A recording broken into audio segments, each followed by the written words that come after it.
अस्सलाम वालेकुम एवरीवन, ज़ुहैब अतीक साथ वकार रियल उस्ताद की एक नई एपिसोड के साथ आज की इस वीडियो में 2021 नया साल जो है वो स्टार्ट हो गया है। तो हम लोग इस वीडियो में 2020 को रिव्यू करेंगे रियल स्टेट के पॉइंट ऑफ व्यू से कि साल 2020 में रियल स्टेट किस तरीके से रहा और आइंदा आने वाला साल 2021 कैसा रहेगा पाकिस्तान की रियल स्टेट के हवाले से। हमारे साथ साद भाई हैं, साद भाई से पूछते हैं। जी साद भाई, ईयर 2020 के बारे में बताएं कि रियल स्टेट के हवाले से वो कैसा रहा, क्योंकि जब हम 2019 में थे तो हमें ये नहीं पता था कि 2020 में ये होने वाला है। रियल स्टेट के पॉइंट ऑफ व्यू से जो भी हाइक या जो भी राइज आई उसके अंदर साद भाई थोड़ा सा एक्सप्लेन करें उसको। मैं उम्मीद करता हूँ कि आप तमाम लोग खैरियत से हैं जी। 2020 को अंडरस्टैंड करने से पहले हमें डेफिनेटली इससे पहली वाली मार्केट देखनी थी। 2015 में बहरिया टाउन कराची लॉन्च हुआ, मार्केट उस पर कुछ ना कुछ अच्छी थी, लेकिन उसके बाद डाउनवर्ड ट्रेंड शुरू हो गया।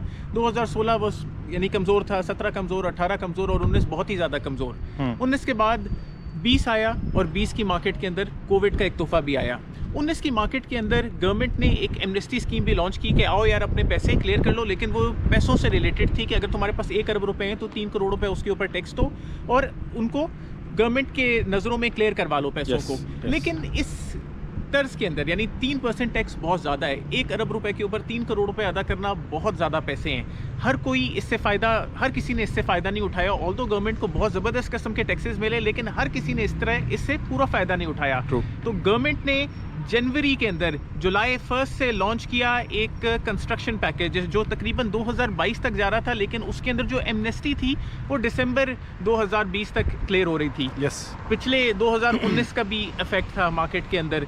2020 से भी बहुत सारे लोगों ने कंस्ट्रक्शन पैकेज से फ़ायदा उठाया और कंस्ट्रक्शन पैकेज के अंदर आमतौर पे आपको वो 3% टैक्स नहीं देना पड़ता। 1 अरब रुपए आप मार्केट के अंदर इन्वेस्ट कर रहे हैं तो आपने उससे बहुत कुछ ज़्यादा गवर्नमेंट ने बेसिकली उसके लिए ये चीज़ प्लान की कि टैक्स तो उस हवाले से शुरू के अंदर उसके अंदर नहीं रखा, बट डेफिनेटली जब वो पैसा रियल स्टेट के अंदर इन्वॉल्व हो रहा है तो किसी न किसी मत के अंदर तो उनके पास वो पैसे आ रहे थे। बिल्कुल, अगर आपने ट्रांजैक्शंस हैं, डेवलपमेंट है, इवन प्लॉट की परचेजिंग है, तो उस सारे हवालों से उन्होंने उसको रिकवर करने की कोशिश की। तो इस सब चीज़ का मार्केट में इम्पैक्ट ये आया कि मार्केट ने तरक्की करना शुरू कर दी। लोगों ने ज़्यादातर कंस्ट्रक्शन के लिए, जब आपको घर बनाने की इजाज़त मिल जाती है या घर खरीदने की इजाज़त मिल जाती है तो कॉन्ट्रैक्टर भी घर बनाना शुरू हो जाता है। कॉन्ट्रैक्टर भी अपार्टमेंट्स बनाना शुरू हो जाता है कि ठीक है यार अपार्टमेंट्स बनाओ, गवर्नमेंट ने इसके ऊपर क्लैरिटी दे दी है। तो बहुत सारे लोगों ने कंस्ट्रक्शन करना शुरू कर दिया और उसके अंदर पैसा लगाना शुरू कर दिया। कंस्ट्रक्शन के लिए सबसे पहला कदम है प्लॉट की फिजिकली एग्जिस्टिंग प्लॉट की खरीद शुरू हो गई मार्केट के अंदर। अगर मैं पिंडी इस्लामाबाद की बात करूं या ख़ास तौर पे सिर्फ अगर मैं डीएचए की बात करूं तो डीएचए ने बहुत प्रोग्रेस किया। सबसे पहले जंप आई डीएचए फेज़ 2 में और डीएचए फेज़ 2 में 1 करोड़ 60 लाख रुपए या 1 करोड़ 80 लाख रुपए का प्लॉट जाके चढ़ गया 2.5 करोड़ और 2 करोड़ 70 लाख रुपए के अंदर। यानी ये एक बहुत ज़बरदस्त और बहुत बड़ी जंप हुई। मार्केट ने अप्रॉक्सीमेटली 1 करोड़ रुपए का जंप किया डीएचए फेज़ 2 की मार्केट ने अंदर। सिर्फ ये डीएचए फेज़ 2 के अंदर जंप नहीं आया, क्योंकि ये डीएचए के अंदर जंप आ रहा था और डीएचए फेज़ 5 के अंदर भी तकरीबन 50 लाख रुपीस का प्रोग्रेस हुआ। डीएचए फेज़ 3 के अंदर भी तकरीबन 30 to 40 लाख रुपीस का प्रोग्रेस हुआ। और ये सिर्फ डेवलप प्रॉपर्टीज़ में नहीं गया। जब डेवलप प्रॉपर्टीज़ कुछ ना कुछ बढ़ गई तो अनडेवलप्ड डीएचए फेज़ 2 के अंदर भी, जो कि ऑल ड्यूज क्लियर थी और एक्सपेक्टेड है कि 1 साल में या 2 साल में इसको पोजेशन आ जाएगा, तो उनकी तरफ भी ये फ़ायदा गया। और approximately DHA phase 4 approximately DHA phase 4 नीचे उतर जाते हैं। हाँ, नीचे अप्रॉक्सीमेटली डीएचए फेज़ 4 के अंदर भी तकरीबन 40-50 लाख रुपए की जंप आई। डीएचए 3 नॉन पोजेशन के अंदर भी 25 लाख रुपए की जंप आई। बहरिया टाउन फेज़ 8 के अंदर भी तकरीबन 10 से 15 लाख रुपए की जंप आई। उसके अलावा जितनी भी डेवलप प्रॉपर्टीज़ थी, ओवरऑल इस्लामाबाद की प्रॉपर्टी ने प्रोग्रेस किया। डीएचए 3 जिसको कोई पूछ नहीं रहा था 2019 के अंदर, ऐसी खाला सन्नाटा पड़ा हुआ होता था, वो उसमें बहुत ज़्यादा प्रोग्रेस आई। प्रॉपर्टीज बहुत ज़्यादा प्रोग्रेस आई जो फिजिकल प्रॉपर्टीज थी एक्सेस जो करी। ये सिर्फ कंस्ट्रक्शन पैकेज था कि जिसकी वजह से मार्केट के अंदर इतना ज़बरदस्त बूम आया। और ये बूम हम ये एक्सपेक्ट कर रहे थे। वैसे तो हमने इससे पहले बहुत सारी मुतादद अपनी वीडियोस के अंदर बताया कि रियल बूम टाइम 2021 और 2022 है। 2021 और 2022 है, उसके अंदर बहुत रियल बूम एक्सपेक्टेड है। लेकिन बूम के पहले कदम बढ़ना शुरू हो गए 2020 के अंदर। सो मिड, अगर मैं फर्स्ट सेमी या फर्स्ट हाफ ऑफ 2020 की बात करूं तो कोविड की वजह से वो नहायत ही कमज़ोर टाइम था। 2019 भी कमज़ोर और हाफ 2020 जो इनिशियल 2020 जून तक था वो बहुत ज़्यादा कमज़ोर टाइम था। उसके अलावा उसमें कोविड का डर, लॉकडाउन्स और बहुत सारे लोगों ने यानी हमने भी ये सोच के रखा था कि यार बिजनेस छोड़ते हैं, काम नहीं चल रहा, और बहुत सारे लोगों ने इस सारे टाइम के अंदर, इस पिछले टाइम के अंदर काम छोड़ के गए और मार्केट से चले गए।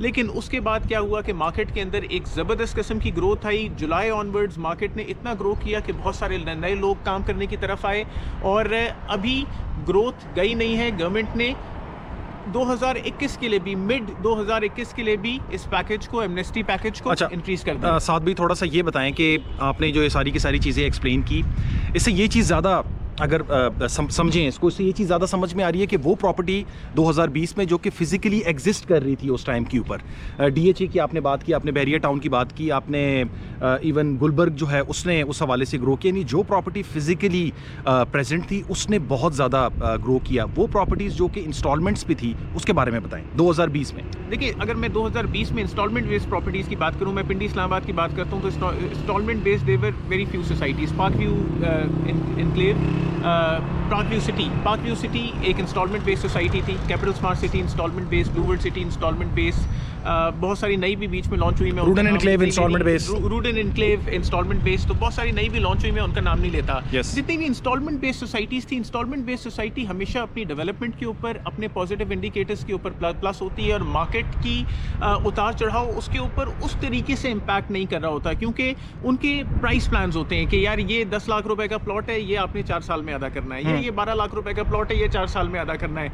हाँ, उसके अंदर ये हो सकता है कि उसके इंडिकेटर से उतार चढ़ाव हो रहा हो, लेकिन आम तौर पे ये इस मार्केट के अंदर, जिसके अंदर फिजिकली एग्जिस्टिंग, क्योंकि कंस्ट्रक्शन पैकेज तो भाई घर बनाओ, आप रूडन में अभी फिलहाल घर नहीं बना सकते, शायद कैपिटल स्मार्ट सिटी में अभी आप घर नहीं बना सकते, ब्लू वर्ल्ड सिटी के अंदर, पार्क व्यू सिटी में तो बना सकते हैं, लेकिन जो भी उसके अंडर डेवलप्ड एरियाज हैं उनके अंदर अभी आप घर नहीं बना सकते। तो जहाँ पे घर नहीं बना सकते उसके अंदर वो प्राइस हाइक आना ज़रा मुश्किल है। अच्छा, 2021 में जो अभी ये पॉलिसीज़ आई हैं सारी की सारी, मार्केट ने ग्रो करना है 2021 के अंदर, हमें नज़र आ रहा है अभी 2020 को स्टडी करते हुए। जो फिज़िकली एग्जिस्टिंग प्रॉपर्टीज़ थी वो तो अब मोस्टली लोगों के जो अप्रोच है या बजट है उससे आउट हो गई, यानी कि DHA 2 के अंदर अगर एक बंदा 1.5 करोड़ रुपए की चीज़ ले रहा था वो अभी 1 करोड़ रुपए प्लस हो गई है।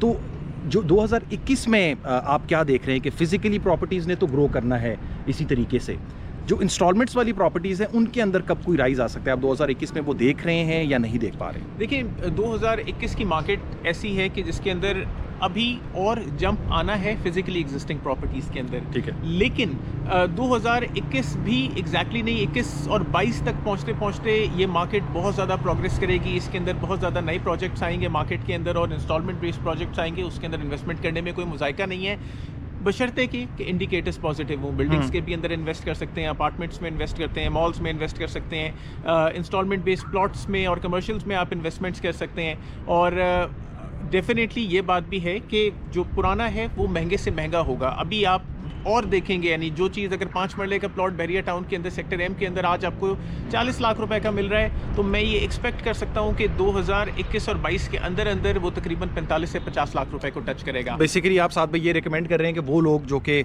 21 में प्लान कर रहे हैं रियल एस्टेट को बाय करने के लिए, सबसे अच्छी चीज़ ये है कि आप फिजिकली एग्जिस्टिंग प्रॉपर्टी जो है वो ले रहे हैं, जो ग्राउंड के ऊपर मौजूद है, उसके अंदर आपको लॉस के चांसेस उस हवाले से नहीं है। हाँ, ये ना हो कि कोई डीलर वीलर आपको लूट ले मार्केट में, मार्केट का जो रेट हो उसके हवाले से आपको महंगी चीज़ दे दे, बट साथ में ही आप इंस्टॉलमेंट्स वाली चीज़ों के बारे में भी सोच सकते हैं, क्योंकि फिजिकली एग्जिस्टिंग प्रॉपर्टी वक्त के साथ महंगी हो रही है, किस में ये फर्दर महंगी होगी, लोगों के पॉकेट से ये बाहर हो जाएगी, तो फिर जिन लोगों ने रियल एस्टेट में इन्वेस्टमेंट करनी होती है वो टूवर्ड्स जाते हैं इंस्टॉलमेंट्स वाले प्रोजेक्ट में। तो इंस्टॉलमेंट्स वाले प्रोजेक्ट के अंदर जो अट्रैक्टिव चीज़ है वो ये कि आप उनके पॉजिटिव इंडिकेटर्स के ऊपर उसको जो है वो बाय करें। अगर आपको वो चीज़ें उनकी पॉजिटिव लग रही है और आपको समझ आ रही है कि वक्त के साथ ग्रो करेगी, तो 21-22 में इंस्टॉलमेंट्स वाली प्रॉपर्टी भी हमें ये लग रहा है कि वो काफ़ी ग्रो करिए अगर गवर्नमेंट की पॉलिसीज़ जो हैं वो सेम रही। जी साहब। लेकिन जब तेज़ मार्केट आती है तो तेज़ मार्केट के अंदर बहुत ज़्यादा मुहतात होकर आपने इन्वेस्टमेंट करनी है।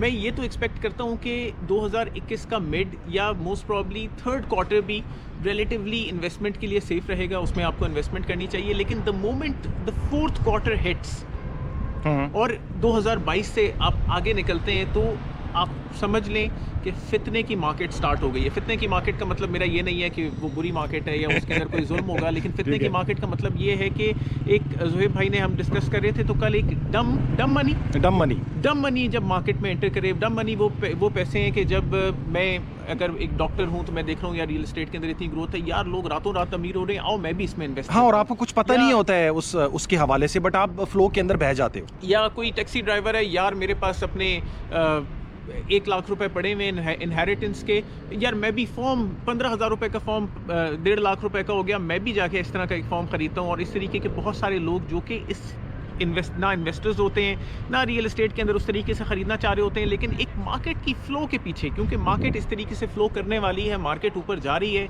और ये मार्केट बहुत करीब है कि बहुत ज़्यादा तेज़ हो जाए। तो जब इतनी ज़्यादा तेज़ी आती है कि लोग रातों रात अमीर हो रहे होते हैं और रातों रात गरीब हो रहे होते हैं, तो इस तरह की मार्केट में आपको ये करना चाहिए कि मैं ज़्यादा ये एक्सपेक्ट करूँगा कि इसमें ओपन प्रॉपर्टीज़ के ऊपर ज़्यादातर ये गेम होता है। 2013 के अंदर और 14 और 15 के अंदर फ़ज़ाइया आई, ओपन थी, बहुत सारे लोगों को लूटा। बहरिया टाउन कराची आई, ओपन थी, बहुत सारे लोगों को लूटा।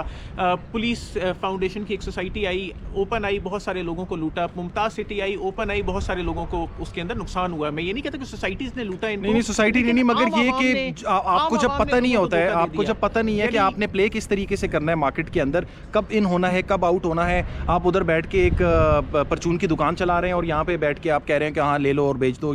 इस तरीके से जो है वो बहुत सारे लोग अपना पैसा जो है वो यूज करते हैं। 20 फॉर्म्स तो मेरे पास भी पड़े होंगे हैं, उनकी ओरिजिनल कीमत 10-10 हज़ार रुपए, मार्केट में 30-30, 35-35 हज़ार रुपए तक जा रहे थे। और जिन रियल्टर्स के साथ आप काम करें, वो उस वक्त मेरा अर्ली स्टेज था मार्केट को सीखने का, तो जिन पुराने रियल्टर्स के साथ आप काम करें तो वो आपको बस ये बताते थे ये तुमने 4 लाख रुपए के फॉर्म्स ले लिए, वेरी गुड, बस तुम्हारे पास ग्रैंडे आने वाली है। ग्रैंडे तो नहीं आई, वो 4 लाख रुपए भी डूब गए। चलें कोई नहीं, ज़िंदगी के अंदर जो है ना वो अप्स एंड डाउन जो है वो ज़िंदगी का पार्ट है, तो उसमें जो है ना वो कोई ज़्यादा डिसहार्ट होने की ज़रूरत नहीं है। बेसिकली जो हमारी ये वीडियो बनाने का क्रक्स था वो ये था कि हम 2020 को रिव्यू करें, कैसा रहा। एक बहुत डेविस्टेटिंग मार्केट से हम 2020 की मार्केट के अंदर एंटर हुए थे और उसका स्टार्ट कोविड के साथ हुआ, फर्दर वो डेविस्टेटिंग था। अभी इस टाइम के ऊपर कोविड के जो मामलात हैं पाकिस्तान के अंदर एटलीस्ट थोड़े से अल्हम्दुलिल्लाह अल्लाह के फजल से नॉर्मलाइज हैं, दुनिया के अंदर उसकी वैक्सीनेशंस वगैरह आ रही हैं। एक्सपेक्ट ये किया जा रहा है कि मिड ऑफ 2021 के अंदर ये कोविड का जो है वो कोई ना कोई सोल्यूशन अल्लाह करे कि दुनिया को जो है वो मिल जाए। तो 2021 में गवर्नमेंट की पॉलिसीज़ भी बहुत ज़्यादा फेवरेबल हैं रियल एस्टेट के लिए, और अगर हम कोविड से भी निकलते हैं तो आप बहुत अच्छा एक एक्सपेक्ट कर सकते हैं कि आपको राइस मिले। आप जहाँ भी इन्वेस्ट करें सोच समझ के इन्वेस्ट करें, तसल्ली करें, डिफरेंट लोगों से बात करें, जाके देखें उस एरिया को, फिर उधर जाके इन्वेस्ट करें। 2021 इंशाल्लाह बहुत अच्छा रहेगा। अगर आप इंस्टॉलमेंट बेस्ड प्रॉपर्टीज़ के अंदर भी इन्वेस्ट करें तो आपको इंशाल्लाह फ़ायदा होगा। बस मोहतात रहें ओपन प्रॉपर्टीज़ से। अगर ओपन प्रॉपर्टी ख़रीदें तो एज अ ओल्ड रियल्टर मैं आपको ये कहूँगा सुबह लें शाम को बेचें। सुबह लें शाम को बेचें, अगर मार्केट में वो तेज़ी भी हो तो। फ़ायदा हो रहा है या नुकसान हो रहा है that does not really matter. Market में जिस दिन तेज़ी आए सुबह लें शाम को बेचें। Like share subscribe, contact detail जो है वो वीडियो के डिस्क्रिप्शन में मेंशन होगी। फेसबुक पेज और इंस्टा का पेज भी होगा डिस्क्रिप्शन में, आप उसको लाइक कर सकते हैं। उसके अलावा अगर आपको रियल एस्टेट से रिलेटेड कोई मालूमात चाहिए या कोई क्वेरीज़ हैं आपकी, please do let us know, we will be of help इंशाल्लाह। अपना ख्याल रखें। अस्सलाम वालेकुम।